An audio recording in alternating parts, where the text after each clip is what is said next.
જય શ્રી કૃષ્ણ મિત્રો.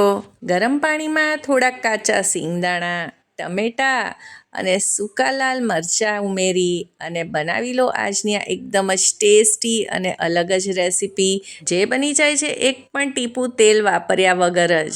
તો ચલો રેસીપી શરૂ કરીએ.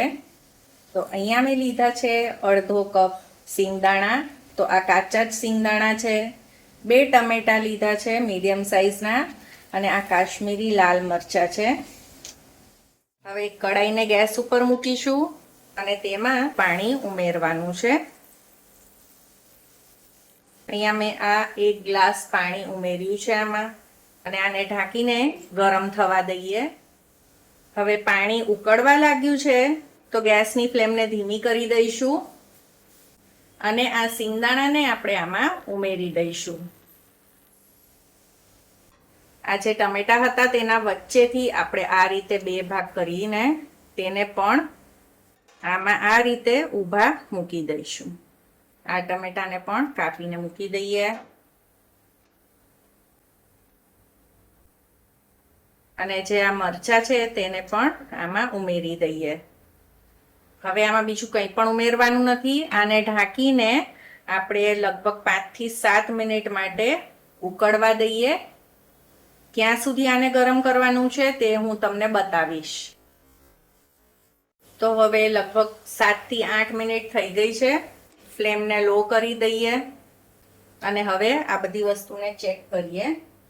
ટમેટામાં આ રીતે ચેક કરીએ તો પોચા થઈ ગયા છે, સોફ્ટ થઈ ગયા છે, અને આ રીતે જો છાલ પણ નીકળી ગઈ છે, એટલે ટમેટા બફાઈ ગયા છે. અને સિંગદાણા પણ તમે જોઈ શકો છો કે આ ઉપરની સ્કિન જે છે, છાલ એ આ રીતે થઈ ગઈ છે, થોડાક સફેદ થઈ ગયા છે, એટલે સિંગદાણા પણ સરસ રીતે બફાઈ ગયા છે. તો હવે ગેસની ફ્લેમ બંધ કરી દઈશું અને આ બધી વસ્તુને કાઢી લઈએ. તો એક પ્લેટમાં આ લાલ મરચાંને કાઢી લઈશું, સાથે જ ટમેટા પણ આમાં રાખી દઈશું અને આને હવે ઠંડુ કરી લઈએ. પાણીમાંથી સિંગદાણા પણ કાઢી લઈશું અને આ રીતે તેને પાથરી દઈશું, એટલે તે પણ ઠંડા થઈ જાય, કેમ કે આ બધી વસ્તુ ઠંડી થશે પછી જ આગળની પ્રોસેસ થશે. અને જે કઢાઈમાં પાણી છે તે આપણે ફેંકવાનું નથી, એ રાખી મૂકવાનું છે, આગળ રેસીપીમાં વાપરશું. હવે આ ટમેટા ને મરચાં ઠંડા થઈ ગયા છે, તો ટમેટાની છાલ આ રીતે આસાનીથી નીકળી જશે. તો આ બધા ટમેટાની છાલ આપણે કાઢી લઈએ. ટમેટાની આપણે છાલ કાઢી લીધી છે. તો મરચાંના પણ આ જે ડીટિયા છે તે કાઢી લઈશું અને હવે ચટણીનું મિક્સર જાર લઈ લઈશું અને તેમાં આ ઉમેરી દઈશું. સાથે જ 4 થી 5 લસણની કળીઓ ઉમેરશું, તેનાથી સ્વાદ સરસ આવશે ચટણીમાં. સ્વાદ પ્રમાણે મીઠું ઉમેરી દઈશું, ચપટી ખાંડ ઉમેરીશું અને અડધા લીંબુનો રસ ઉમેરી દઈશું. તો હવે આને પીસી લઈશું. તો આપણી ચટણી તૈયાર છે. તો જોઈ શકો છો કે આ જે મોમોઝમાં ચટણી આવતી હોય ને, બિલકુલ એવી જ લાગે છે અને ટેસ્ટમાં પણ એકદમ જ સરસ લાગે છે.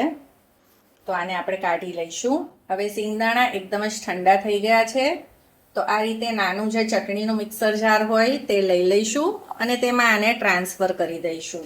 હવે આ બાફતી વખતે જે પાણી વધ્યું હતું તે અત્યારે આમાં થોડુંક ઉમેરીશું, બધું નહીં, નહીતર પછી આ સરખું નહીં પીસાય. અને આની આપણે પેસ્ટ તૈયાર કરી લઈએ. તો આની આપણે એકદમ જ સ્મૂથ પેસ્ટ તૈયાર કરી લીધી છે. તો આને આપણે મિક્સિંગ બોલમાં કાઢી લઈશું. સિંગદાણામાં સારા પ્રમાણમાં પ્રોટીન, ફાઇબર, વિટામિન ઈ અને બીજા વિટામિન્સ પણ મોજૂદ હોય છે, પણ આપણા રોજિંદા ખાવા પીવામાં આપણે ખૂબ જ ઓછા પ્રમાણમાં તેનો ઉપયોગ કરતા હોઈએ છીએ. આજની આ રેસીપીમાં સિંગદાણાના બધા જ ગુણો અને ફાયદાઓ મળશે. હવે મિક્સર જારમાં થોડુંક પાણી ઉમેરી આમાં કાઢી લીધું છે. હવે એક વખત આપણે આને મિક્સ કરી લઈએ. હવે આ નાસ્તાને થોડુંક ટેસ્ટી બનાવવા આમાં ઉમેરી દઈએ નાનું કટ કરેલું કેપ્સિકમ. એક નાના ટમેટાને પણ કાપીને ઉમેરી દઈશું અને એક નાની ડુંગળી પણ ઉમેરી છે. થોડાક લીલા ધાણા ઉમેરી દઈશું. આ બધી વસ્તુઓને મિક્સ કરી લઈએ. હવે લઈ લઈશું બાઇન્ડિંગ માટે 1 કપ સૂજી. મારી પાસે જે નોર્મલ સૂજી આવે એ હતી, એટલે મેં તેને મિક્સરમાં થોડુંક પીસીને આ રીતે ઝીણી કરી લીધી છે. જો તમારી પાસે ઝીણી સૂજી કે પછી રવો હોય તો તમે પીસા વગર પણ લઈ શકો છો. સ્વાદ પ્રમાણે મીઠું ઉમેરી દઈશું અને થોડાક ચીલી ફ્લેક્સ ઉમેરીશું. આની જગ્યાએ લીલા મરચાંનો ઉપયોગ પણ કરી શકો છો. હવે આને મિક્સ કરીશું અને સૂજી ઉમેરી છે એટલે આમાં પાણીની જરૂર પડશે અને થોડું થોડું પાણી ઉમેરતા જઈ આનું આપણે ઘાટું બેટર તૈયાર કરીશું. તો આજના આપણે નાસ્તામાં દહીંની કે છાશની પણ જરૂર નથી. તો આવું બેટર ઘાટું છે, તો પહેલેથી આપણે વધારે પડતું પાણી નહીં ઉમેરીએ. તો હવે આને ઢાંકીને 15 મિનિટ માટે રેસ્ટ આપીશું. તો હવે આ બેટર પણ ચેક કરી લઈએ. 15 મિનિટ થઈ ગઈ છે. પહેલાં કરતાં બેટર ઘાટું થઈ ગયું છે. આ હજી થોડુંક ઘાટું લાગે છે, એટલે આમાં થોડુંક પાણી ઉમેરીશું. અને આજના નાસ્તામાં આપણે સોડા ઈનો કંઈ પણ ઉમેરવાના નથી. તોય છતાં આપણો નાસ્તો એકદમ જ સોફ્ટ જાળીદાર તૈયાર થશે. તો આપણે લગભગ 2 થી 3 મિનિટ બેટરને આ જ રીતે એક જ દિશામાં ફેટી લઈએ. તમે વિસ્કરનો ઉપયોગ પણ કરી શકો છો, પણ આ રીતે ફેંટવાથી હવાના કણ ભરાશે અને તેના લીધે નાસ્તો એકદમ જ જાળીદાર અને પોચો તૈયાર થશે. તો હવે 2 મિનિટ જેટલું આપણે આને ફેટી લીધું છે. તો હવે ચલો આપણે નાસ્તો તૈયાર કરી લઈએ. હવે લોઢી ગરમ થઈ ગઈ છે, તો 1 ચમચા જેટલું બેટર આમાં વચ્ચે પાથરીશું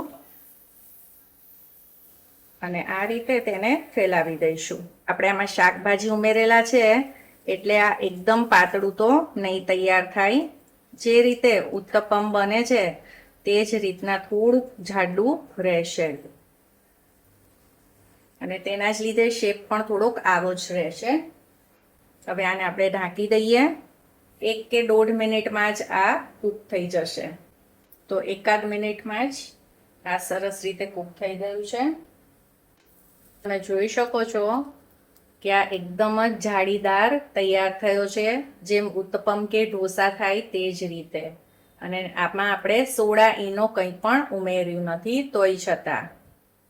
અને હા, બાળકો માટે બનાવતા હો તો તમે આમાં ઘી કે તેલનો ઉપયોગ કરી શકો છો, પણ આજે આપણે આને હેલ્ધી તૈયાર કર્યું છે વગર કોઈ પણ તેલે, એટલે આ જ રીતે તેલ લગાવ્યા વગર જ બનાવ્યા છે.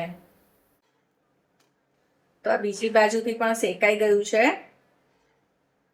તો આપણે તેને કાઢી લઈશું. આજનો આ એકદમ જ ટેસ્ટી યુનિક નાસ્તો તૈયાર છે. એક વખત જરૂરથી ટ્રાય કરજો, બધાને ખૂબ જ પસંદ આવશે. અને આજની આ રેસીપી પસંદ આવી હોય તો તેને લાઈક અને શેર અને મારી ચેનલને સબસ્ક્રાઈબ કરજો. જય શ્રી કૃષ્ણ.